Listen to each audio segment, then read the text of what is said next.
You know, I love hand-me-downs. And now I better explain that because I don't know if that's an American phrase, but hand-me-down is something that when it was new belonged to one person, and when they were done using it, they passed it on. They handed it down to somebody else to use because it's still in good condition. My children were clothed with hand-me-downs. People in the congregations we served, or I served, were always bringing bags of clothing that their kids had grown out of and giving them to Linda for our kids. We even had our own set of hand-me-downs. You know, there's the clothes that we got for Benjamin when he was little. He grew out of them fast, didn't wear them out, so we kept them and we passed them on to his brothers. And the toys, the same way, handed them down to his brothers and sisters so they could use them. This book is a hand-me-down. It's a copy of the 1941 edition of Dr. Martin Luther's Small Catechism. It was originally belonged to my sister Kathy, and she used it in the 7th and 8th grade when she went through confirmation instruction. And then a few years later, when I got to 7th and 8th grade, it was handed down to me, and I used it in confirmation. I was thinking about that this week because here at Trinity, and I imagine at your church, we're getting ready to start confirmation instruction. Each of the kids that goes into that class is going to be given a catechism, not the 1941 edition, the more recent edition of the catechism that CPH publishes. Do you know what a catechism is? You look it up, the word up in the dictionary, it'll tell you it's a book of questions and answers used to teach the faith.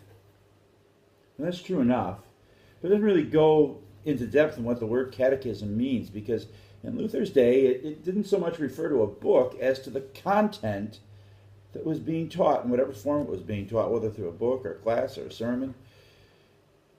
Originally in Luther's time the catechism was the Ten Commandments, the Apostles' Creed, and the Lord's Prayer. And Luther, when he penned his catechism, he added the sacrament of holy baptism and the sacrament of the altar, Holy Communion, and there's also the office of keys or confession and absolution. We're not sure if Luther wrote that part or not.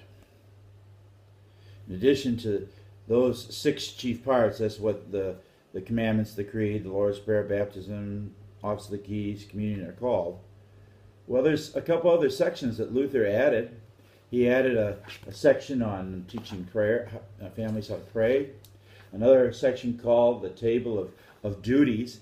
And the Table of Duties is a collection of scripture passages on what our duties are to bishops, what we owe to our pastors, what our role is as citizens, what the role of government is. And you put scripture passages together to help us understand what God intends for those various callings in life. And then the final section of the catechism that Luther wrote is Christian questions and their answers. These were to be used by people in preparing to come to the Lord's Supper. Well, this part at the beginning of the catechism, and you would find the same in this one, this is Luther's Small Catechism. This is what he wrote. This back that you find in so many of our catechisms, this is a further explanation of the catechism, using the scriptures and questions and answers again to delve in deeper into Christian doctrine. It strikes me that the purpose of this book, what for me was a hand-me-down, is to hand down the most important hand-me-down that can be passed on, the Christian faith. This book is a summary of the basics of that faith. It was written to help parents, to help pastors, to help DCEs and other teachers to hand down faith to the next generation. Luther makes that real clear that this is the purpose of this book. Each section, like in the commandments, he says this is the 10 Commandments, as the head of the family should teach them in a simple way to to his household. That's what this book is for. Every once in a while, I get a question from a parent who wants to know, how do I talk to my child about faith? Pastor, do you have any tools? Well, that's what this book is. This book is the Lutheran discipleship manual for making informing disciples, for teaching the faith to the next generation. I want to encourage you to use this book in your home, whether it's just you and your wife, or you and your wife and your kids. In the morning, read it in the morning, read it at dinner or supper, read it at your devotions, read it as part of your prayer time before bed.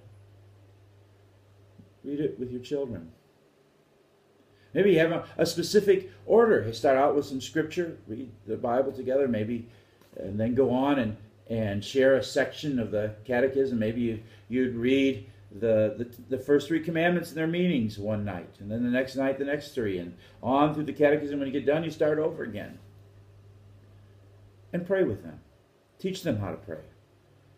Let them hear you pray. And then let them pray with you next time. And on down the line, when they feel comfortable, let them pray by themselves. See, this is the method of passing on, handing down the faith that is as old as the Scriptures. It's the one that Moses describes in Deuteronomy chapter 6. When he says of God's commandments, you shall teach them diligently to your children, and talk about them in your house, and when you walk by the way, and when you lie down, when you rise.